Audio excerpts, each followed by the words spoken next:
விருச்சிக ராசி நபர்களுக்கு இந்த வாரத்துக்கு உண்டான வார ராசி பலன்.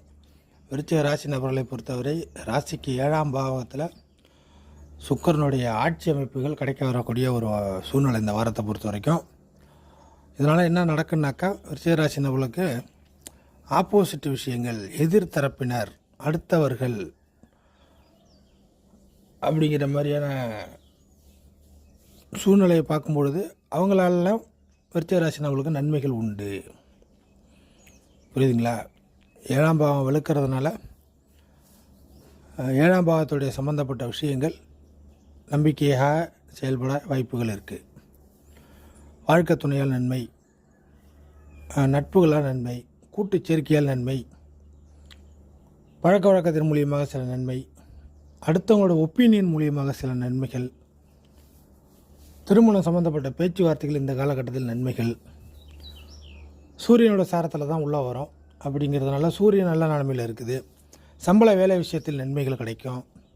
சம்பள வேலை விஷயத்தில் யாராச்சும் சில விஷயங்கள் உங்களுக்கு ஹெல்ப் பண்ணாமல் இருந்தாங்கன்னா இந்த காலகட்டத்தில் ஹெல்ப் பண்ணுற மாதிரியான சில சுச்சுவேஷன் அமைப்புகள் வரும். வாய்ப்புகள் நிறையா இருக்குது. ஸோ இதெல்லாம் விருச்சிக ராசி நம்மளுக்கு இந்த காலகட்டத்தில் பாசிட்டிவாகவும் ப்ளஸ்ஸாகவும் அமையும். அதுக்கு அடுத்த நிலைமையாக ராசிநாதன் சனியை விட்டு விலகக்கூடிய அமைப்பில் நல்ல நிலைமையில் இருக்குது. செவ்வாயும் கிட்டத்தட்ட புதனுடைய அமைப்புகள் மூலியமாக சில நல்ல விஷயங்கள், கணக்கு வழக்குகள், கொடுக்கல் வாங்கல், புதிதாக ஒரு விஷயத்தை ஆரம்பிக்கிறது, இந்த மாதிரியான சூழ்நிலைக்கு விருச்சிக ராசி நபர்கள் இந்த வாரத்தில் வர்ற மாதிரியான அமைப்புகள் இருக்குது. அதே சமயம் பலரும் பழைய கடன் பிரச்சனைகளை இந்த காலகட்டத்தில் கொஞ்சம் முடிச்சுடுவீங்க.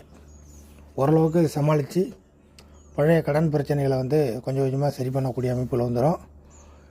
பெரிய அளவுக்கு கடன் பிரச்சனை இருக்கிறவங்க அது இஎம்ஐ விஷயமாக மாற்றி அதை கொஞ்சம் கொஞ்சமாக தர்ற மாதிரியான சில சூழ்நிலைக்கு மாறக்கூடிய அமைப்பில் விருச்சிக ராசி நபர்களுடைய லைஃப் இந்த காலகட்டத்தில் போகும். அடுத்தது பார்த்திங்கனாக்கா, மிக முக்கியமாக சந்திரனுடைய அமைப்புகள் இந்த வாரத்தை பொறுத்த வரைக்கும் கிட்டத்தட்ட மிடில் டேஸ், நடுப்பகுதி அமைப்புகள் சந்திரனுக்கு 8ல் போகக்கூடிய காலகட்டமாக இருக்குது. சந்திராஷ்டம அமைப்புகள் வருது விருச்சிக ராசி நபர்களுக்கு. இந்த முறை வர சந்திராஷ்டமங்கள் சில விஷயங்களில் உங்களை சின்ன பிள்ளைத்தனமாக சில விஷயத்தில் மாட்டிட்டு முழிக்க வைக்கும். சந்திராஷ்டம அமைப்புகள் வாரத்தின் நடுப்பகுதியில் வருது. அந்த விஷயத்தை கொஞ்சம் கவனமாக ஹேண்டில் பண்ணுங்கள். சந்திராஷ்டம அமைப்புகள் சின்ன பிள்ளைத்தனமாக ஏதாச்சும் ஒரு விஷயத்தில் ஈடுபாடை காட்ட வைத்து அதன் மூலியமாக மன வருத்தத்தை தரும். அது பிரயோஜனமாக இருக்காது சந்திராஷ்டம அமைப்புகள். ஸோ இந்த விஷயத்தை நோட் பண்ணிங்க. அந்த காலகட்டத்தில் கொஞ்சம் சில விஷயங்களை பெரிய அளவுக்கு ரிஸ்க்கான மெச்சூரிட்டியான சில விஷயங்களை செய்யாமல் அவாய்ட் பண்ணுவது நல்லது.